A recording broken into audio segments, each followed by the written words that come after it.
My heart is beating in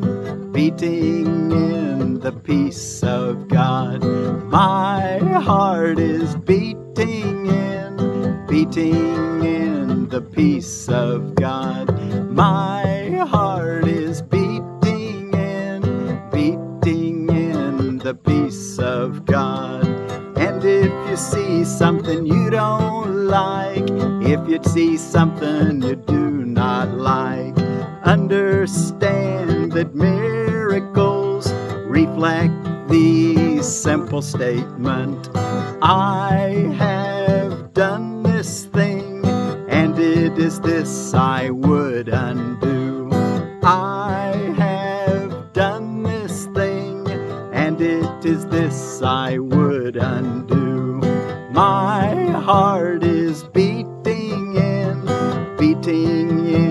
the peace of God. My heart is beating in the peace of God. My heart is beating in the peace of God. Well, thank you all so much for joining me today and studying the Course in Miracles workbook for students and the text. We're reading from the original edition here on Lesson 267, Sunday, September the 24th of 2023. My heart is beating in the peace of God. And I'm sitting by a little spring that feeds my little creek on my place that I call St. Diane's Creek. My heart is beating in the peace of God. Surrounding me is all the life that God created in His love. It calls to me in every heartbeat and in every breath, in every action and in every thought. Peace fills my heart and floods my body with the purpose of forgiveness. Peace fills my heart and floods my body with the purpose of forgiveness.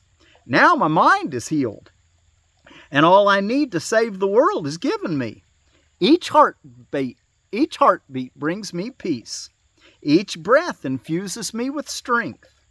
I am a messenger of God, directed by His voice, sustained by Him in love, and held forever quiet and at peace within His loving arms. Each heartbeat calls His name, and everyone is answered by His voice, assuring me I am at home. Each heartbeat calls His name, and everyone is answered by His voice, assuring me I am at home in Him. My heart is beating in the peace of God. Let me attend your answer, not my own. Father, my heart is beating in the peace the heart of love created. It is there and only there that I can be at home. My heart is beating in the peace of God. And our associated reading, what is the body? The body is a fence the Son of God imagines He has built to separate parts of Himself from other parts. It is within this fence He thinks He lives, to die as it decays and crumbles. For within this fence He thinks that He is safe from love. Identifying with His safety, He regards Himself as what His safety is. How else could He be certain He remains within the body, keeping love outside? The body will not stay. Yet this He sees as double safety. For the Son of God's impermanence is proof His fences work, and do the task His mind assigns to them. For if His oneness still remained untouched, who could attack? For if His oneness still remained untouched, which it really does, it's only the ego thinks that His fences work, separating Himself from other parts of Himself. For if His oneness still remained untouched, who could attack and who could be attacked? Who could be victor? Who could be His prey? Who could be victim? Who the murderer? And if He did not die, what proof is there that God's eternal Son can be destroyed? The body is a dream. Like other dreams, it sometimes seems to picture happiness, but can quite suddenly revert to fear where every dream is born. For only love creates in truth, and truth can never fear. Made to be fearful, must the body serve the purpose given it. But we can change the purpose which the body will obey by changing what we think that it is for. The body is the means by which God's Son returns to sanity. Though it was made to fence him into hell without escape, yet has the goal of heaven been exchanged for the pursuit of hell. The Son of God extends his hand to reach his brother and to help him walk along the road with him. Now is the body holy. Now it serves to heal the mind that it was made to kill.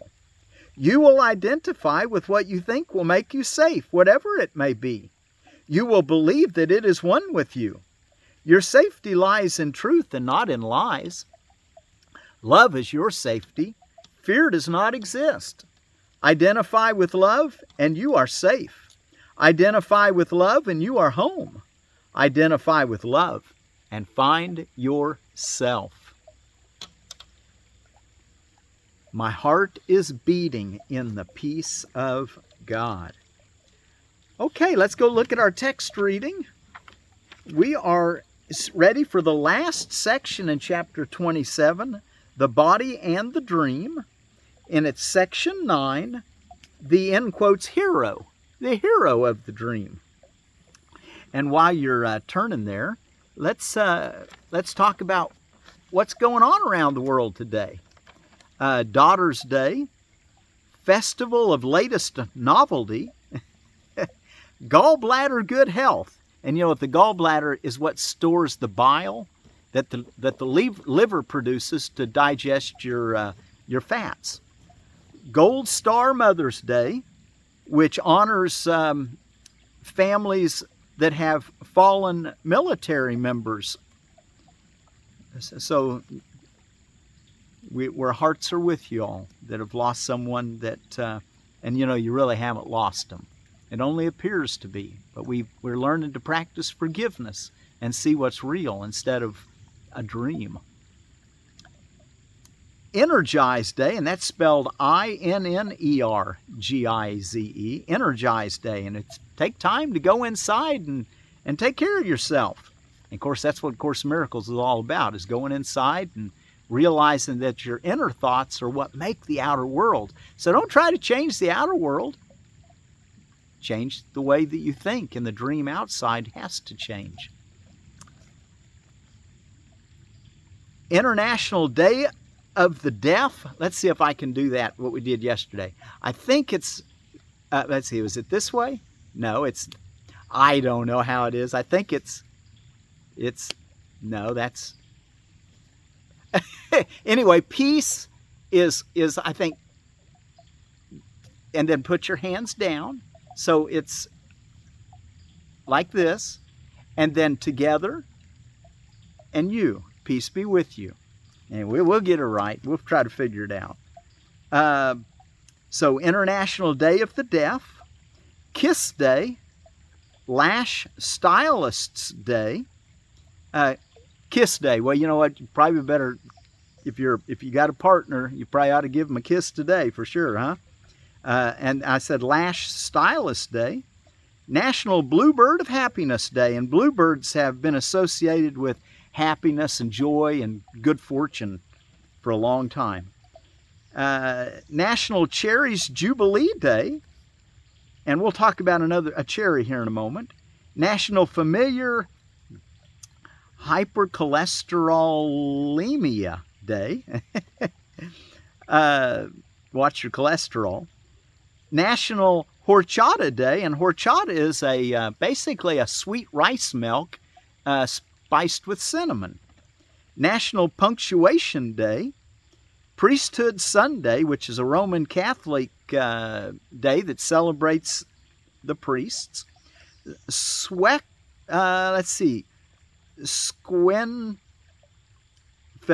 Thanksgiving. Swinfelder Thanksgiving, a Protestant sect who followed the 15th century Reformation teachings of Caspar Swinfeld von Ossig. So, Swinfelder Thanksgiving. Of course, we want to give thanks all the time, but we encourage you folks that are having your Swinfelder Thanksgiving, and I hope I'm pronouncing that properly. and World Rivers Day. And the reason I'm sitting here by this spring is because this spring feeds, it's actually right on the banks of St. Diane's Creek, and it flows. St. Diane's Creek flows just about a mile or two south of me, or west of me, flows into Buffalo Creek, which then flows into the Elk River down by Tiff City, Missouri. Also, further south of me is Big Sugar Creek and the Little Sugar Creek, which also confluence into the Elk River, but near Pineville, Missouri. And then from there, the Elk River goes to the Neosho River near Knoll, Missouri. And then the Neosho River confluences with the Arkansas River near Muskogee, Oklahoma. And then the Arkansas River joins up with the Mississippi River in the eastern part of Arkansas at Napoleon, Arkansas, or close to Napoleon. And then, of course, the Mississippi goes down to New Orleans and empties into the Gulf of Mexico. So this little spring, water will eventually get to the Gulf of Mexico. All right, and I said I wanted to talk about a cherry out of edible landscaping, and we'll take a pause on pawpaws for the day. And since it's Cherry Jubilee Day, I've already told you about this before, but it's the Sweetheart cherry, and I like it because, of course, it's Kiss Day, so you might have a Sweetheart cherry, but your Sweetheart is a large, bright red, taste test winning fruit. Sweetheart is self-fertile and can be planted alone. And that's what I like about it. It's a sweet cherry, and it's also, because of its consistently high yield, Sweetheart will be our replacement for Stella. Evidently, Stella is not consistent with its yields. Space on an 18-foot circle. Zones 5 through 9. That's a pretty good sized cherry tree, 18-foot circles. And that's zones 5 through 9. So anywhere in the Ozarks, it'll be just fine. Your Sweetheart cherry. And that is your Prunus avium. All right, let's take a look now at our text reading. The hero of the dream in chapter 27 begins in paragraph 77. And we won't finish this today, but we'll get about halfway through it. And what I sang earlier is we're not going to actually get to that portion, but in our, I wonder if I could get a little bit more shade over here for us. I've got an umbrella over us, so I can kind of pull it maybe toward if you see something that you don't like, our job is to forgive, and it will disappear. Well, there's a saying in this chapter. If you go ahead and read the whole chapter, and we won't get to it today, but tomorrow we'll get to it. And it says, understand that miracles reflect the simple statement, I have done this thing, and it is this I would undo. So let's remember, that's what we're trying to learn, is that we're the responsible party for what we see. It's not being done to us. In our secret wishes, we've wished for something to be different, and we haven't just let things be as they are. We've been angry. And now the anger's turned towards us in the dream outside. But its origination is always in our thoughts. And that's what we want to always try to remember. So anyway, let's keep that in mind as we read. The hero of the dream, paragraph 77 in chapter 27. The body is the central figure in the dreaming of the world. There is no dream without it, nor does it exist without the dream, in which it acts as if it were a person, to be seen and be believed. It takes a central place in every dream, which tells the story of how it was made by other bodies, born into the world outside the body, lives a little while and dies, to be united in the dust with other bodies dying like itself. In the brief time allotted it to live, it seeks for other bodies as its friends and enemies. Its safety is its main concern. Its comfort is its guiding rule.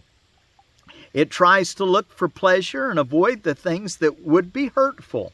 Above all, it tries to teach itself its pains and joys are different and can be told apart. Wow.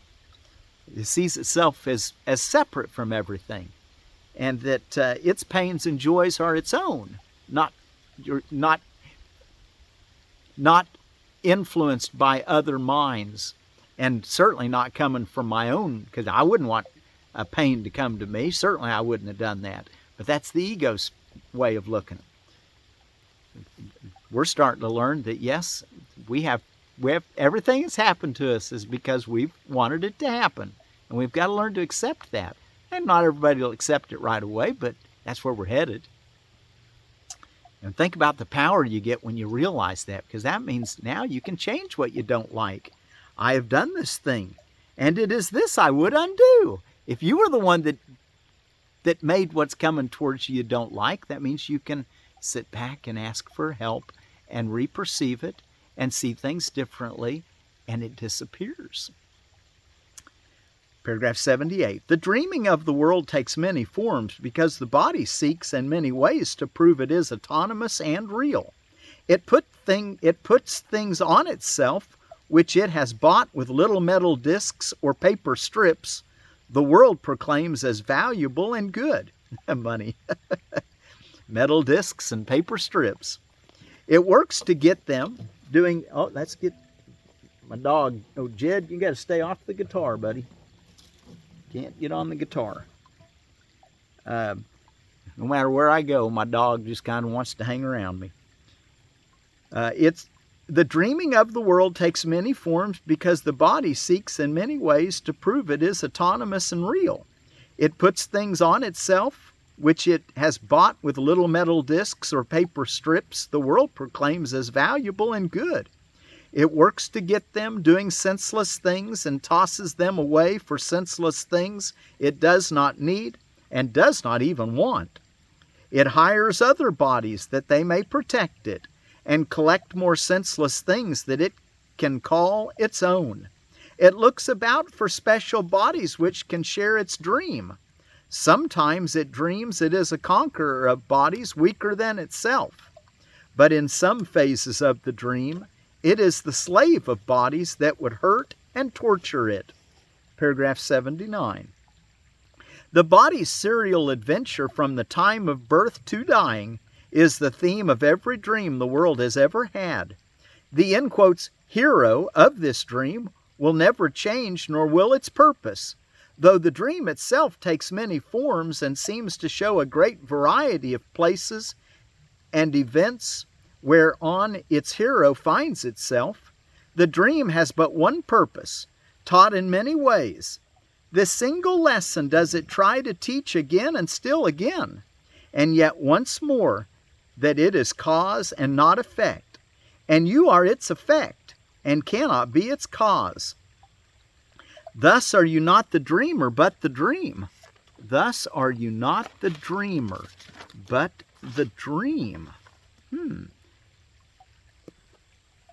Thus are you not the dreamer, but the dream.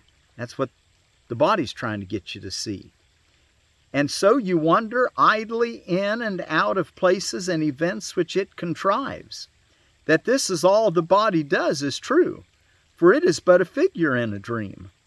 But who reacts to figures in a dream unless he sees them as if they were real? The instant that he sees them as they are, they have no more effect on him, because he understands he gave them their effects by causing them and making them seem real. Well, butterflies kind of want to visit us, isn't it? Paragraph 81. How willing are you to escape effects of all the dreams the world has ever had? Is it your wish to let no dream appear to be the cause of what it is you do? Then let us merely look upon the dream's beginning, for the part you see is but the second part, whose cause lies in the first part of the dream. No one asleep and dreaming in the world remembers his attack upon himself. No one believes there really was a time when he knew nothing of a body and could never have conceived this world as real. He would have seen at once that these ideas are one illusion, too ridiculous for anything but to be laughed away. How serious they now appear to be, and no one can remember when they would have met with laughter and with disbelief. Isn't that something? Let's read that again. No one asleep and dreaming in the world remembers his attack upon himself. No one believes that there was a time when he knew nothing of a body and could never have conceived this world as real. And could never have conceived this world as real. He would have seen at once that these ideas are one illusion, too ridiculous for anything but to be laughed away. How serious they now appear to be. And no one can remember when they would have met with laughter and with disbelief. 82. We can remember this if we but look directly at their cause. And we will see the grounds for laughter, not a cause for fear. Well, look at the cause and we'll find grounds for laughter, not for fear. Let us return the dream he gave away unto the dreamer, who perceives the dream as separate from himself and done to him. Into eternity, where all is one, there crept a tiny mad idea, at which the Son of God remembered not to laugh. Now there's how it all began, right there. Oh my. Into eternity, where all is one, there crept a tiny mad idea, at which the Son of God remembered not to laugh. And I've got a belt on, I wear it all the time, that says, remember to laugh. And I had my friend who's crossed over now, Robert Edge, make that for me. And I've worn it now for several years. And I got it from this verse. Into eternity, where all is one, there crept a tiny mad idea, at which the Son of God remembered not to laugh. In his forgetting did the thought become a serious idea, and possible of both accomplishment and real effects. Together we can laugh them both away, and understand that time cannot intrude upon eternity. It is a joke to think that time can come to circumvent eternity, which means there is no time. And I think we'll stop on this last paragraph, 83. A timelessness in which is time made real, a part of God which can attack itself, a separate brother as an enemy, a mind within a body, all are forms of circularity whose ending starts at its beginning, ending at its cause. The world you see depicts exactly what you thought you did, except that now you think that what you did is being done to you. The guilt for what you thought is being placed outside yourself and on a guilty world, which dreams your dreams and thinks your thoughts instead of you. It brings its vengeance, not your own. It keeps you narrowly confined within a body which it punishes because of all the sinful things the body does within its dream. You have no power to make the body stop its evil deeds because you did not make it and cannot control its actions or its purpose or its fate. And the next sentence in paragraph 84, the world but demonstrates an ancient truth. You will believe that others do to you exactly what you think you did to them. Wow, catch that. The world but demonstrates an ancient truth. You will believe that others do to you exactly what you think you did to them. But once deluded into blaming them, you will not see the cause of what they do because you want the guilt to rest on them. How childish is this petulant device to keep your innocence by pushing guilt outside yourself, but never letting go. It is not easy to perceive the jest. It is not easy to perceive the jest or the happiness, the joking. It is not easy to perceive the jest when all around you do your eyes behold its heavy consequences, but without their trifling cause. Without the cause do its effects seem serious and sad indeed. Yet they but follow, and it is their cause which follows nothing and is but jest. Wow. Well, we're going to learn to look at the cause. I did read another paragraph than I said I was going to. Sorry about that, but I didn't want to leave us hanging. My heart is beating in the peace of God. Surrounding me is all the life that God created in His love. It calls to me in every heartbeat and in every breath, in every action and in every thought. Peace fills my heart and floods my body with the purpose of forgiveness. Now my mind is healed and all I need to save the world is given me. Each heartbeat brings me peace. Each breath infuses me with strength. I am the messenger of God, directed by His voice, sustained by Him in love, and held forever quiet and at peace within His loving arms. Each heartbeat calls His name, and everyone is answered by His voice, assuring me I am at home in Him. Let me attend your answer, not my own. Father, my heart is beating in the peace the heart of love created. It is there and only there that I can be at home. My heart is beating in the peace of God. Okay, well, here on World Rivers Day, in front of this little spring at St. Diane's Creek, let's remember that our heart is beating in the peace of God. And try to learn what watershed you're in and how it goes to the ocean.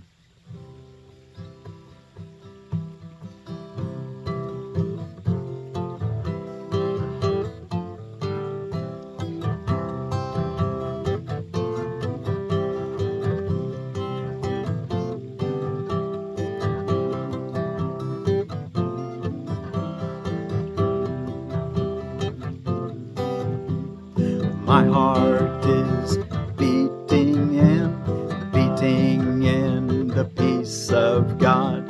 My heart is beating in the peace of God. My heart is beating in the peace of God. What is the body? The body is a fence the Son of God imagines He has built to separate parts of Himself from other parts. The body is a dream, the body is the means by which God's Son returns to sanity. The Son of God extends His hand to reach His brother and to help him walk along the road with Him. Now is the body holy now it serves to heal the mind. Love is your safety, fear does not exist.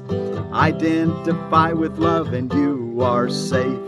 Identify with love and you are home. Identify with love and find yourself. Understand that miracles reflect the simple statement, I have done this thing, and it is this I would undo. My heart is beating in the peace of God. My heart is beating in the peace of God. My heart is beating in the peace of God. And if you see something you don't like, understand that miracles reflect the simple statement, I have done this thing, and it is this I would undo. My heart is beating in the peace of God. My heart is beating in the peace of God. My heart is beating in the peace of God.